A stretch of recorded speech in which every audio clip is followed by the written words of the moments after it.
कभी कभी तो ऐसा फील होता है कि United Nations, UN security council और वर्ल्ड हेल्थ ऑर्गेनाइजेशन, ये जितने भी तमाम वैश्विक संगठन हैं, क्या ये सच में अपने गोल को पूरा कर भी रहे हैं? क्या ये वो काम कर पा रहे हैं जिनके लिए इनको खड़ा किया गया था, या फिर ये बस 2-4 देशों के इंटरेस्ट को सर्व करने का काम कर रहे हैं? जो भी हो, भारत को तो इसका कोई फायदा ही नहीं मिल पा रहा है, फिर चाहे यूनाइटेड नेशन सिक्योरिटी काउंसिल हो या फिर वर्ल्ड हेल्थ ऑर्गेनाइजेशन हो। WHO ने तो मेड इन इंडिया मेडिसिन की इमेज को ग्लोबल लेवल के ऊपर और भी नुकसान पहुंचा दिया है। वर्ल्ड हेल्थ ऑर्गेनाइजेशन की बदौलत मेड इन इंडिया मेडिसिन को एक बार फिर से बैकलैश देखने को मिल रहा है। कोविड-19 के कारण जब दुनिया भर में लॉकडाउन लगा था, उस समय भारत से लाखों करोड़ों मेडिसिन दुनिया भर के कई सारे देशों में भेजी जा रही थी। उस समय तो अमेरिका तक ने हाइड्रोक्सीक्लोरोक्वीन के लिए भारत से मदद मांगी थी। भारत को फार्मेसी ऑफ द वर्ल्ड का टाइटल दिया गया था।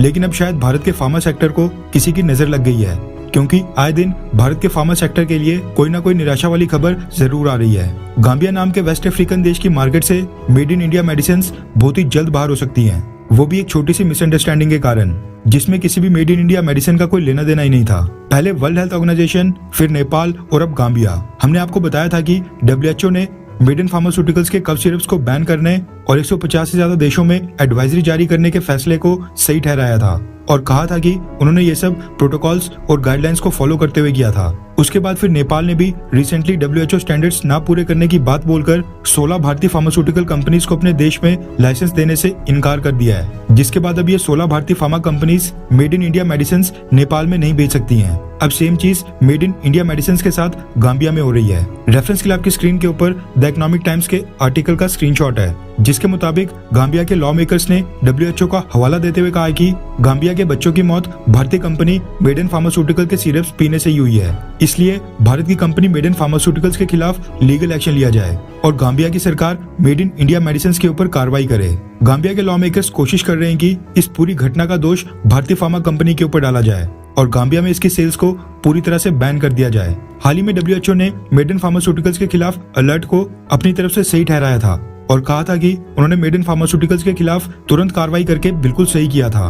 आपको लग रहा होगा कि ये छोटी सी बात है, लेकिन नहीं, ये बहुत ही बड़ा इशू है, क्योंकि अगर इस घटना में मेड इन फार्मास्यूटिकल्स को घसीटा गया और दोषी बनाया गया तो न सिर्फ मेड इन फार्मास्यूटिकल्स की इमेज पूरी दुनिया में खराब होगी, बल्कि मेड इन इंडिया मेडिसिन का नाम बदनाम होगा।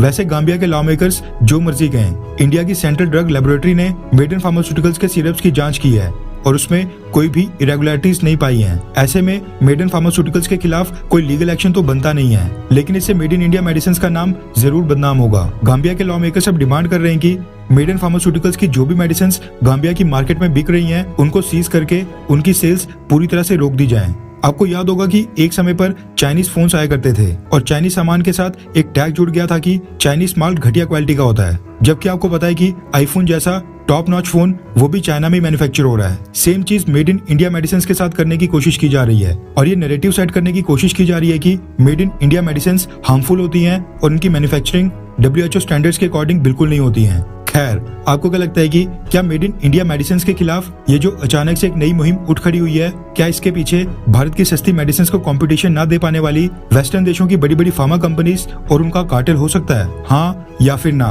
नीचे कमेंट करके अपनी राय जरूर बताएं।